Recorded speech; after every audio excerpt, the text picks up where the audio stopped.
বন্ধুরা, রোশনাই ধারাবাহিকের আগামী পর্বে দেখানো হবে রোশনাইয়ের শ্রাদ্ধের অনুষ্ঠান চলছে। পরিবারের সবাই উপস্থিত থাকলেও আরণ্যকের দেখা নেই। আদিত্য আরণ্যকের ঘরে যায় আরণ্যককে ডাকতে। আদিত্য আরণ্যকের ঘরে গিয়ে দেখে আরণ্যক মেঝেতে চুপটি করে বসে আছে, আর আরণ্যকের চোখ বেয়ে জল ঝরছে।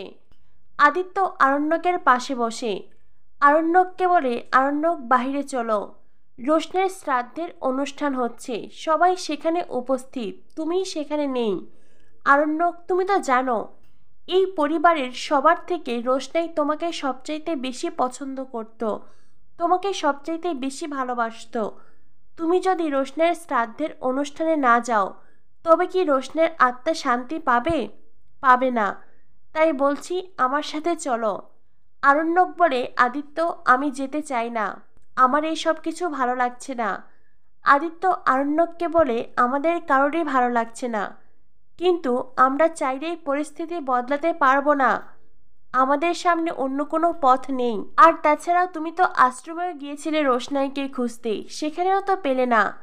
আরণ্যক আদিত্যকে বলে, আশ্রমে গিয়ে অদ্ভুত এক মানুষকে দেখেছি, প্রথমে চিনতে পারিনি, পরে বুঝতে পারলাম তিনি অবিকল রঞ্জন প্রসাদের মতন দেখতে।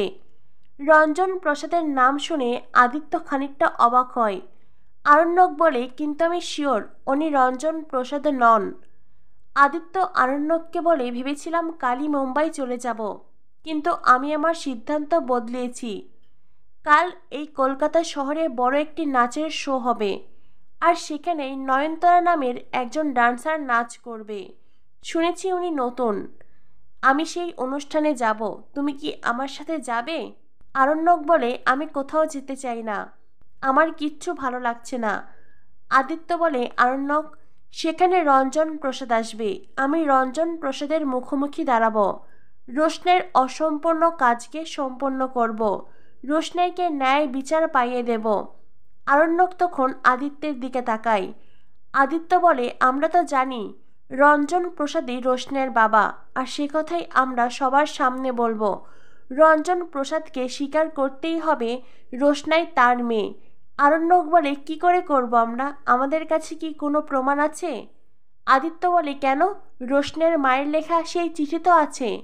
আরণ্যক তখন মাথা নাড়িয়ে বলে, সেই চিঠি আছে, কিন্তু রোশনের মাই তো বেঁচে নেই, চিঠিটা যে রোশনের মাই লিখেছে তার কি প্রমাণ আছে?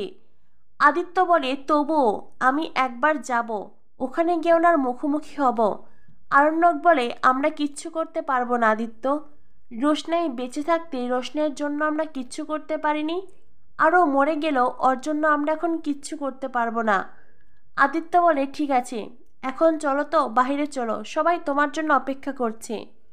খুব অল্প দিনের জন্য রোশনাইয়ের আমার বন্ধুত্ব গড়ে উঠেছিল, আমরা অনেক ভালো সময় কাটিয়েছি, আর সে সময়টুকুতে আমি বুঝতে পেরেছি রোশনাই তোমাকে কতটা ভালোবাসে, রোশনাইয়ের জীবনে তোমার গুরুত্ব অনেক।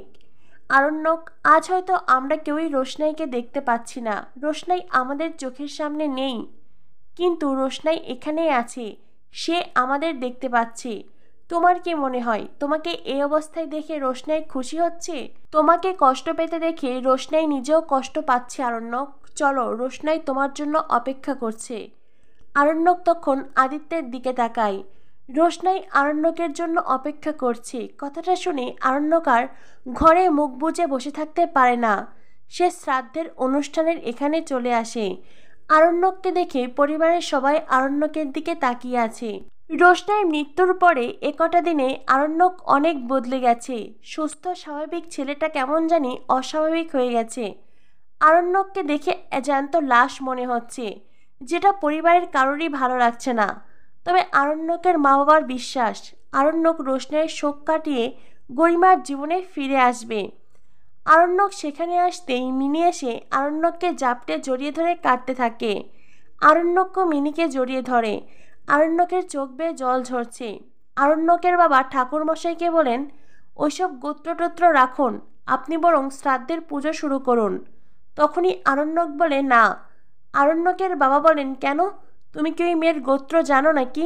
আরণ্যক তখন মিনিকে সরিয়ে দিয়ে রোশনের ছবির সামনে দাঁড়ায়। আরণ্যক পুরোহিত মশাইকে নিজের গোত্রের কথা বলে, যেটা শুনে পরিবারের সবাই অবাক হয়ে যায়। আরণ্যকের ঠাম্মি বলেন, তুমি এটা কি বলছো বাদশা? এটা তো আমাদের গোত্র। আরণ্যক বলে, রোশনাইয়ের সাথে আমার বিয়ে হয়েছিল, রোশনাই আমার স্ত্রী ছিল। যদিও তোমরা কখনোই সেই বিয়েটাকে মর্যাদা দাওনি, তোমরা কখনোই বিয়েটাকে সত্যি মনে করনি। অন্তত আজকের জন্য আমাদের বিয়েটাকে সত্যি মনে করো। মনে করো রোশনাই আমার স্ত্রী ছিল। কথাটা শুনে গরিমা আরণ্যকের সামনে এগিয়ে আসে। গরিমা আরণ্যককে বলে, আরণ্যক তুমি এসব কি বলছো? তোমার মাথার ঠিক আছে? আরণ্যক বলে, আমার মন যা বিশ্বাস করে আমি তাই বলেছি। তুমি কি পারবে আমার মন থেকে সব কিছু মুছে ফেলতে? গরিমার একটা কথা বলে না। আরণ্যকের কথা শুনে গরিমা ওখান থেকে চলে যেতে চায়। জাহ্নবী গরিমার হাত ধরে বলে, গরিমা প্লিজ এভাবে রেগে যেও না। দেখো, বাদশাহ শোক পালন করতে চাইছে তো করুক না, দেখবে কদিন পরেও তোমার কাছেই ফিরে আসবে। গরিমা সেখানে দাঁড়িয়ে যায়। আরণ্যক ঠাকুরমশাইকে আবারও নিজের গোত্রের কথা বলে। ঠাকুরমশাই পুজো শুরু করতেই যাবেন, তখনই গরিমা ওখান থেকে চলে যায়। সে আর কারোরই কথা শোনে না। অন্যদিকে মাধবীলতা মিনিকে বলে, মিনি, রোশনাই তোমার গান শুনতে খুব পছন্দ করত, আজ রোশনাইয়ের জন্য তুমি একটা গান গাইবে না? এরপরেই মিনি গান গায়। গান গাইতে গাইতে রোশনাইয়ের ছবির সামনে লুটিয়ে পড়ে কাঁদতে থাকে, যেটা দেখে পরিবারের সবাই কাঁদে। জেঠুমনি, ছোটু, বড়মা, মাধবীলতা সবার চোখে জল। আরণ্যকে সে মিনিকে জাপটে জড়িয়ে সেও কাঁদতে থাকে। এভাবেই রোশনাইয়ের শ্রাদ্ধের অনুষ্ঠান শেষ হয়ে যায়। এরপর দেখানো হয় বড়মা মাধবীলতা, তারা দুজনেই সোফায় বসে কাঁদছে রোশনাইয়ের কথা ভেবে। তখন সেখানে ছোটু আর জেঠুমনিও আসে। ছোটু এসে বড়মাকে বলে, তোমরা দুজনে যদি এইভাবে কাঁদো তো আমরা নিজেদের কি করে সামলাবো? তখনই মাধবীলতার কাছে পুলিশ কমিশনারের কল আসে।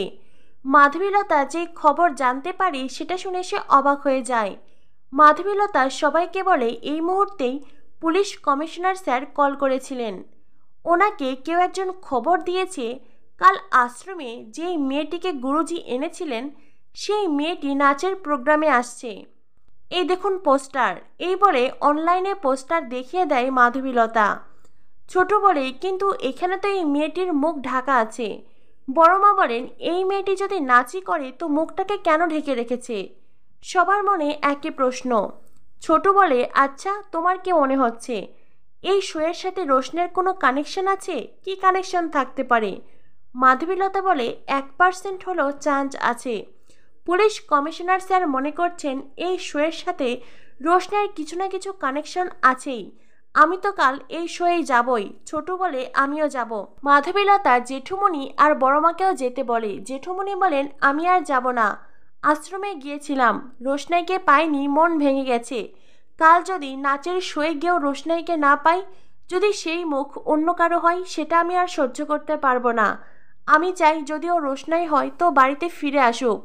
বড়মা বলেন, আমিও যেতে চাই না, তবে সত্যি সত্যি যদি ওই মেয়েটা রোশনাই হয় তোমরা ওকে অবশ্যই ফিরিয়ে আনবে। তো বন্ধুরা, কি হতে চলেছে রোশনাই ধারাবাহিকে? রোশনাই ধারাবাহিকের সকল অ্যাডভান্স আপডেট পেতে আমাদের সাথেই থেকো। ধন্যবাদ সবাইকে।